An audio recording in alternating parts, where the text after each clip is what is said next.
shows the heartbeat of our devotion. When we consider the face of God and our thoughts break into grand confidence in his capacity to care for our condition. So the psalmist is praying, part question, part contemplation. And it is through this prayer process that we unearth why he has so much confidence in God.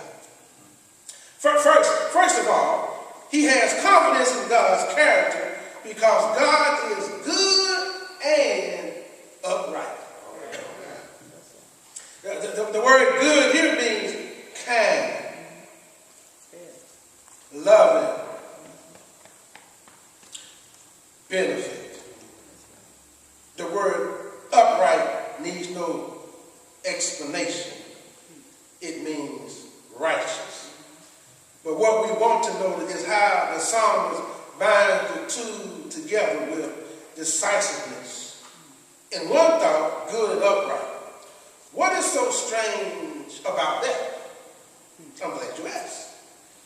These are the two parts of God's divine nature that people find it hard to reconcile because we have a misconception of God and his dealings with man. We understand that God can be good even though he is righteous. We understand that God is loving even though he is righteous. We become mentally challenged when we take out those qualifying words, even though, and replace them with and, good and upright. Let me give you an example. A parent loves his child, but the child does something wrong, and the parent has to punish the child. You may ask why? Because the parent wants to set the right example for the child to follow. So the parent temporarily tables the display of his love in favor of correction. We get there. So we think God is the same way.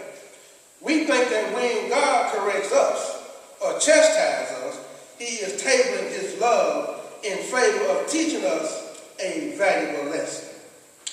We cannot comprehend how God can be righteous at all times and never ever postpone or share his love for us. But there it is in the psalmist's prayer.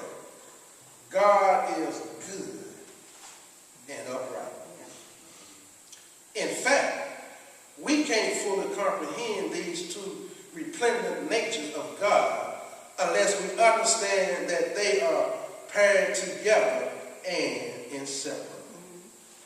Let me tell you why. Love without righteousness is just a gush of good-natured sentiment. It can't confer blessing. It is powerless to invoke into reverence. And righteousness without love may be white as snow, but it is cold as ice. We may be awestruck by it, but we are not drawn to it. But put the two together in a perfect blend called God, and you get love in its most tender form, coupled with righteousness in its loftiest form. And yet we are always tempted to tear the two apart because they collide in our sphere of understanding. And we end up with religions that do not embrace the two. In one religion, righteousness swallows up love and becomes rigid and dictatorial, while in the other, love destroys righteousness and makes excuses for every sin. We either make too much of God's love or too little of God's righteousness. But the psalmist understands that God is both good and righteous.